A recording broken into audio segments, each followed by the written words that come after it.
ჩენდლერის ინსტიტუტი კარგი მთავრობის 2025 წლის ანგარიშის ფარგლებში ხარჯ-ეფექტურობის რეიტინგს აქვეყნებს. ინდიკატორის მეთოდოლოგია აფასებს ქვეყნის ხარჯების ეფექტურობას სახელმწიფო ხარჯების სოციალურ შედეგებთან შედარებით ორ ძირითად სფეროზე. ეს არის ჯანდაცვა და განათლება. ამ კვლევით საქართველოს მაღალი შეფასება მიიღო და ევროპის საუკეთესო 20-ში მე-14 ადგილზე. აი რა გადაწყვეტილების გამო დაიმსახურა საქართველოს, მაგალითად საქართველოს ჯანდაცვამ ასეთი მაღალი შეფასება თქვენი აზრით პირველ რიგში და ასევე როგორ გააუმჯობესა ჯანდაცვამ ხარჯის ეფექტურობა და როგორია ზოგადად თქვენი სამინისტროს ხედვა და გეგმები ამ მიმართულებით. დიდი მადლობა პირველ რიგში მოწვევისთვის, მოგესალმებით თია, მივესალმებით თქვენს მაყურებელს და მადლობა მინდა გადაგიხადოთ ამ თემის გაშუქებისთვის, იმიტომ რომ ეს მართლაც მორიგჯერზე კიდევ ერთი დიდი გამარჯვებაა ქართული კარგი მმართველობისა, ასე შემიძლია ვთქვა, რომელმაც ამ კონკრეტულ შემთხვევაში თავი გამოავლინა ჯანდაცვის სისტემაში და თავი გამოავლინა განათლების სისტემაში. აქვე შესაძლებლობით მინდა ვისარგებლო და მიულოცო ჯანდაცვის გარდა განათლების სამინისტროს, რა თქმა უნდა, იქ მომუშავე ადამიანების, აქ მომუშავე ადამიანების ძალიან დიდი დამსახურებაა, რა თქმა უნდა, ის რომ დღეს საქართველოს მორიგი წარმატება იქნა აღიარებული აი ამ კონკრეტული ავტორიტეტული რეიტინგის მეშვეობით. კითხვას იმასთან დაკავშირებით თუ რამდენად თუ როგორ ხერხდება, რომელმა გადაწყვეტილებამ გამოიწვია ეს ყველაფერი, მე არ შემიძლია ამაზე ერთ რომელიმე კონკრეტულ გადაწყვეტილებაზე ყურადღების შეჩერება ან ამით დაკმაყოფილება და უნდა ვთქვა, რომ პრინციპში ყველაფერი მიდიოდა აქეთკენ, რომ საქართველოს ქონოდა მართლაც ხარჯ-ეფექტურობის და არა მხოლოდ ხარჯ-ეფექტურობის თვალსაზრისით გამართული მმართველობა ჯანდაცვის სექტორში, განათლების სექტორში იგივე შემიძლია ვთქვა. ყველაფერი მიდიოდა აქეთკენ 2012 წლიდან მოყოლებული. შემიძლია ვთქვა ეს გაბედულად, იმიტომ რომ მას შემდეგ რაც 2013 წლიდან ფუნქციონირებს რეალურად საყოველთაო ჯანდაცვის პროგრამა, რომელიც რა თქმა უნდა ორიენტირებულია ერთის მხრივ სოციალურად მხარდაჭერა და ჩვენი მოქალაქეებისა და ამ თვალსაზრისით ჯანდაცვის მიმართულებით არსებული სახსრების რაც შეიძლება დიდი ტვირთის მოხსნისკენ, იმავდროულად რა თქმა უნდა ეს არის პროგრამა, რომელიც თავის მხრივ ეფექტიანობას ემსახურება იმისთვის, რომ რაც შეიძლება უკეთესი იყოს ჯანდაცვის გამოსავალს, ასე ეძახიან, რომ რაც შეიძლება წარმატებული იყოს მკურნალობა, რომელსაც მიიღებს ქართველი პაციენტი.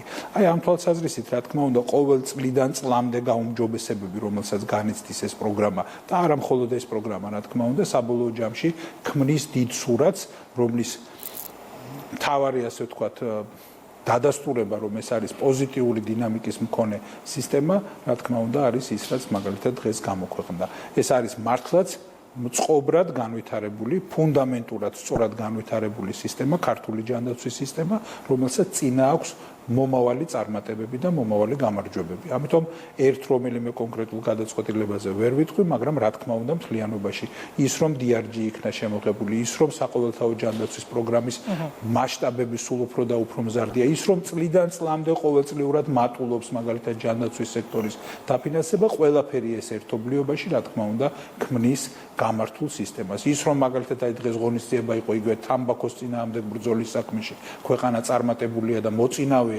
რეფორმების თვალსაზრისით, ესეც მათ შორის, რა თქმა უნდა, არის კიდევ ერთი განმაპირობებელი ამ წარმატების. ამას წინათ იყო მაგალითად მალარიისგან თავისუფალი ქვეყნის სტატუსი მოიპოვა ქვეყანამ, C ჰეპატიტის პროგრამა, რომელიც ფუნქციონირებს და სხვა ყველაფერი აი პრაქტიკულად ერთიანობაში ქმნის იმ წარმატებასა და გამარჯვებას, რომელზედაც ახლა ვსაუბრობთ. გასაგები, ანუ ეს კომპლექსური საკითხია, რადგან მომავალი აღნიშნეთ თქვენ და მომავალი აქვსო ამ ჯანდაცვის სისტემას, ამ მიმართულებით ამგვიზით, როცა ვიდრეთ შეუძლებელია არ ვილაპარაკოთ მომავალი წლის ბიუჯეტზე, რომლის მიხედვითაც თითქმის 900 მილიონი ლარით იზრდება ჯანდაცვის ბიუჯეტი, აქედან 300 მილიონამდე უშუალოდ საყოველთაო ჯანდაცვის პროგრამის ზრდაზე მოდის. აი ახლა რო გითხრათ, ძირითადი მიმართულებები და პრიორიტეტები, რაზეც დაიხარჯება ეს თანხები, რომ ვიცოდეთ, რომ მომავალ წელსაც გვექნება თუ არა ისეთი წარმატებული შედეგი, როგორზედაც ახლა ჩვენ ვსაუბრობთ მე და თქვენ.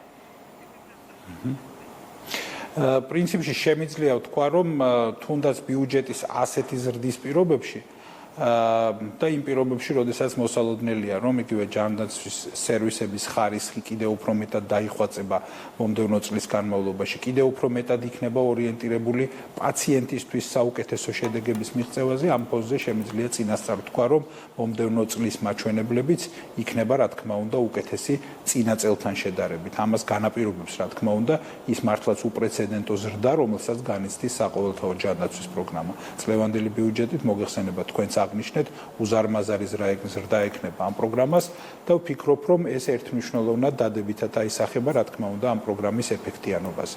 აქ რა არის, წინასწარ, რა თქმა უნდა, მე არ მინდა რომ მოვლენებს დავასწრო და იგივე ცალკეული სიახლეების შესახებ ეტაპობრივად ბუნებრივია საზოგადოებას მივაწვდით ინფორმაციას და ასეც გავაგრძელებთ. ბუნებრივია, რომ ეს დამატებით გაზრდილი შესაძლებლობებია ჩვენთვის და იმავდროულად პასუხისმგებლობაც, რომ თითოეული თეთრი, რომელიც იქნება გამოყოფილი ჯანდაცვის ხარჯებისთვის, იყოს მაქსიმალურად ეფექტიანად გამოყენებული. რასაკვირველია, ყველაზე მნიშვნელოვანი აქ, ყველაზე მთავარი რაც გახლავთ ეს არის, რომ პაციენტისთვის ყველაზე მეტად საჭირო სერვისები იქნას მაქსიმალურად ეფექტიანად ასე ვთქვათ, შეძენილი, შესყიდული სახელმწიფოს მხრიდან და ბუნებრივია, რომ ამ სერვისების მიწოდება იქნება კრიტიკულად მნიშვნელოვანი. ანუ ალბათ ამათში განიხილება პირველადი ჯანდაცვაც, ხო? რეფორმა, რომელსაც ატარებს ჯანდაცვის სამინისტრო, რომელსაც თქვენ პილოტი უკვე დაასრულეთ და იმ მომავალი წლიდან უშუალოდ რა გადაწყვეტილებებს უნდა ელოდოს მოსახლეობა პირველადი ჯანდაცვის მიმართულებით.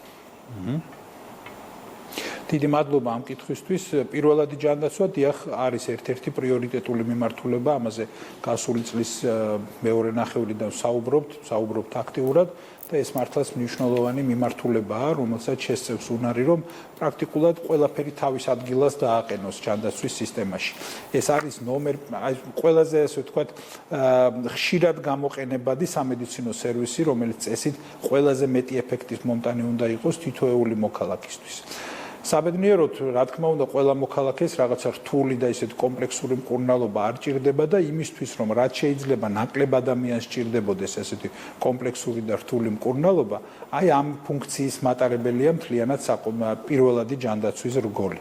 იმისთვის, რომ რაც შეიძლება მეტად ეფექტურად ახდენდეს ადამიანი მძიმე დაავადებების პრევენციას, გაციებიდან დაწყებული და გრიპით დაწყებული, დამთავრებული თუნდაც, არ ვიცი, კანცეროგენული პროდუქტების თავიდან არიდების. ყველა ეს რჩევა, ყველა ეს ასე ვთქვათ, თვითონ ცხოვრების მართვა ამ თვალსაზრისით, რაც საჭიროებს იგივე ზოგიერთ შემთხვევაში სამედიცინო რჩევას, სწორედ ამის მიმწოდებელი გახლავთ პირველადი ჯანდაცვა.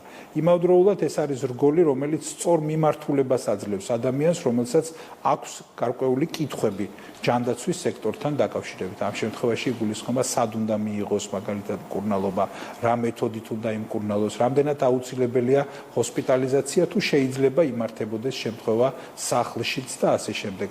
აი ამიტომ იმისთვის რომ პრაქტიკულად აი მარტო არ აღმოჩნდეს დაავადებასთან ბრძოლაში ადამიანი აი პირველი მრჩეველი ვინც ყავს მას ეს არის პირველადი ჯანდაცვის რგოლი. ამიტომ აქედან გამომდინარე ალბათ ყველასთვის ნათელია თუ რაოდენ დიდია მნიშვნელობა ამ რგოლის გამართული ფუნქციონირებისა და პოტენციალი რომელიც ამას აქვს ყველაფერს. ამიტომ შეიძლება პირველადი ჯანდაცვის სისტემაში კარგად მიცემული ესე კარგად ასე ვთქვათ აქტიურად მიცემული რჩევების შედეგად მაგალითად არსებითად შემცირდეს მაგალითად ჰიპერტენზიის შემთხვევები, არსებითად შემცირდეს მაგალითად და მართული იყოს ეს პროცესი ისე რომ მაგალითად ისეთი მძიმე გართულებები როგორიც არის ინსულტი ეს შეიძლება თავიდან იქნეს არიდებული. ენდოკრინოლოგიის მიმართულებით რაიმე გართულებების თავიდან ასაცილებლად შეიძლება სწორი რჩევებით ძალიან მარტივად იმართებოდეს პროცესი. მოკლედ ამ ყველაფერზე სახელმწიფომ განაცხადა რომ აპირებს ამ მიმართულებით დავარქმევდი ასე ინვესტირებას, მნიშვნელოვან ინვესტირებას და ინვესტირებასთან ერთად პროცესების სწორ კალაპოტში ჩაყენებას, სწორად მართვას და შედეგის მომტანი რო იყოს რეალურად ყველაფერი ეს თითოეული მოქალაქისთვის. ამიტომ ესეც რა თქმა უნდა დარჩება ჩვენს ერთ-ერთ უძილითადეს პრიორიტეტად. 1 იანვრიდან პრაქტიკულად ახალ ფაზაში გადადის ეს რეფორმა და შემდგომ ბუნებრივია გარკვეულ რამდენიმე ეტაპად ეს განვითარდება. დღითი დღე განვითარდება რეალურად პირველადი ჯანდაცვის სისტემა.